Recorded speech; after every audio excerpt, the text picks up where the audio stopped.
امریکی سفیر ڈونلڈ بلوم کراچی واٹر کارپوریشن دفتر کا دورہ۔ امریکی سفیر ڈونلڈ بلوم نے واٹر کارپوریشن مرکزی دفتر کارساز کا دورہ کیا۔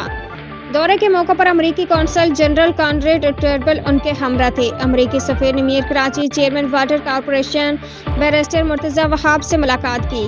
ملاقات کے دوران C E O water corporation engineer Syed Salahuddin Ahmed اور C O water corporation engineer Asadullah Khan بھی موجود تھے۔